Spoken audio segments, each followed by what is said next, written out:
Hello everyone. For today, we're going to be talking about how we really have transformed this kitchen over the past couple of years, and that I truly have gone from being a level 4 hoarder to a space that's more minimalistic, especially for me.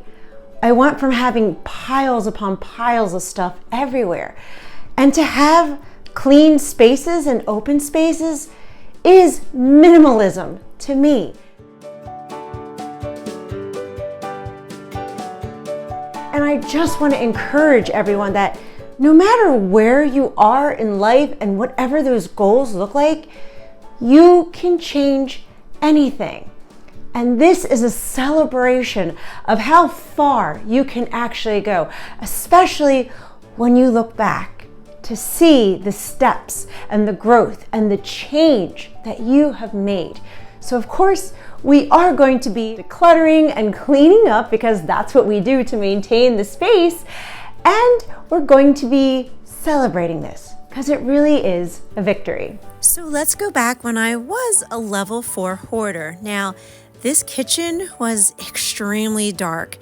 This is how we bought the house. And I remember it had carpet in the kitchen, and I don't know why on earth anyone would want carpet in the kitchen, but I remember how much I hated it because if anything fell on the floor, the carpet just absorbed it.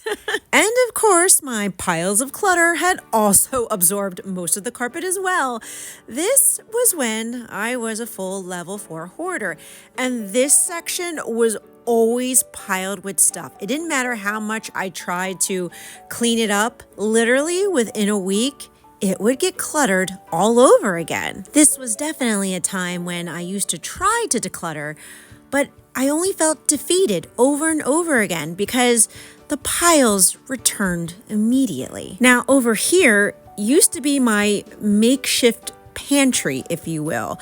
This house doesn't have a pantry. Now this table, of course, was a catch-all, but hidden behind the tablecloth under the table was my pantry, which was basically a bunch of random food scattered everywhere. And it was so messy that it felt impossible to organize it. So I would just consistently buy more and more food because I wasn't aware of what I already had on hand. And I was grateful back when hubby had built this for me so that I could actually create an organized pantry, and it has made life so much easier by having this. But let's go back to the old kitchen and how we did so much decluttering in here.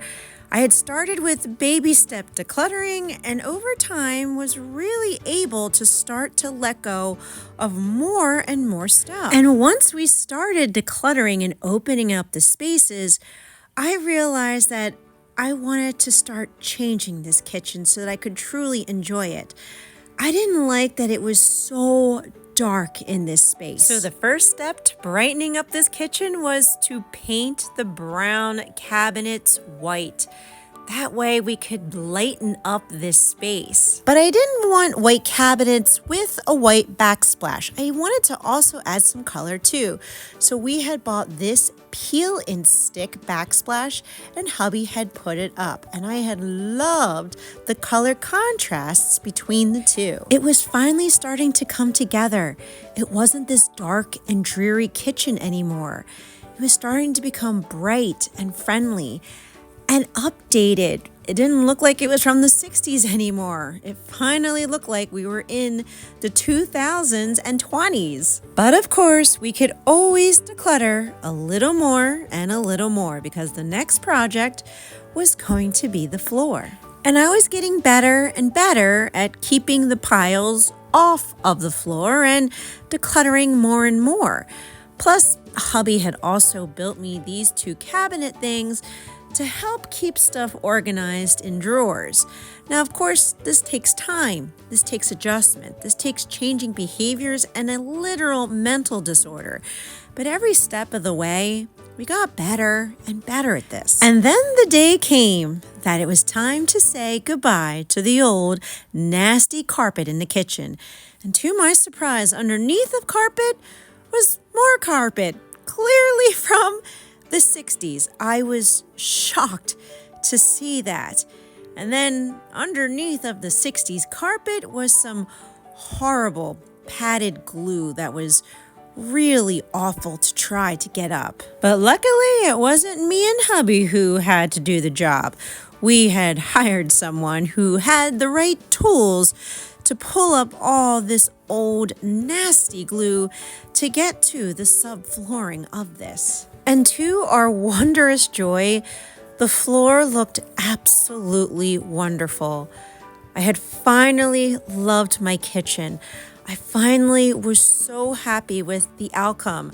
I could finally properly clean this floor if something had fallen and spilled onto it. Which brings us to today in 2024. It's amazing to see the changes that were made not only in the kitchen physically, but also within myself as a recovering hoarder, as someone who can now very easily clean and declutter my kitchen, where for my entire life, it was such a struggle to let go of anything. And if you're struggling with consistent messes, clutter piles, or even hoarding disorder, I want you to know that you can change. The ability to change is within you. You have the inner strength to do so and reach those goals. But we just have to love ourselves, accept ourselves, know that it's okay that we got to this point, and also know that we can start to take these baby steps to change it. My kitchen transformation didn't occur within like 2 months. Those old pictures were from 2018 because I have a mental disorder of hoarding disorder. But you can change the behaviors so that cleaning up and organizing and decluttering becomes a lot easier. And right now we're going to focus on cleaning out the refrigerator because honestly, I haven't cleaned it out since before Thanksgiving. But let's put this in perspective because that's amazing progress for me. I used to clean out the fridge maybe once a year. Then we started going to every 6 months, and now we've downsized it to 2 months. I'd like to get it down where I'm doing it on a weekly basis, and we'll get there. But I'm not going to put this unnecessary pressure on myself or put myself down because I didn't do it every single week. It is a baby step process. And I think that's where a lot of us kind of get stuck in. I know with my hoarding, I got stuck in it too. Every time I tried to declutter a section, was successful at it, a week later, the pile was back. And I just told myself that it was too hard. I can't change. This is who I am. So I just need to suffer and struggle with it for my entire life.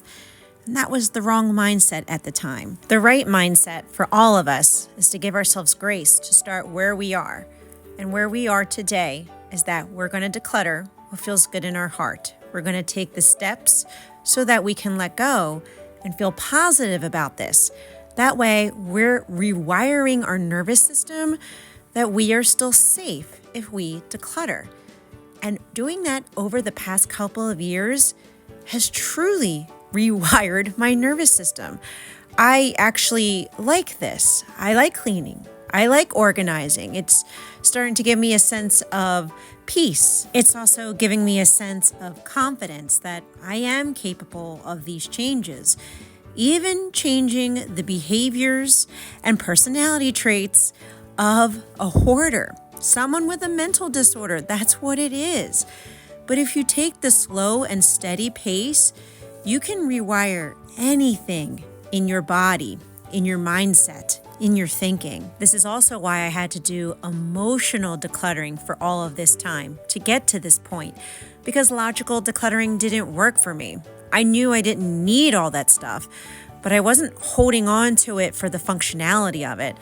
I was holding on to it for a multitude of emotional reasons, whether it was self-identity, self-value, value in the actual item. There were so many reasons why I internalized as all this stuff as myself. And that's why I had to focus on the detaching of myself and the items so I could learn to let go and finally successfully clean.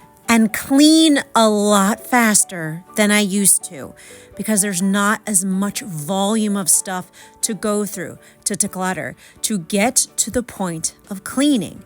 So if you have been struggling, I want you to know you got this. You can do it. I believe in you. I know the strength is within you. And my hope and my prayer is that this video motivated and encouraged you to clean, declutter, and let go something in your home today too.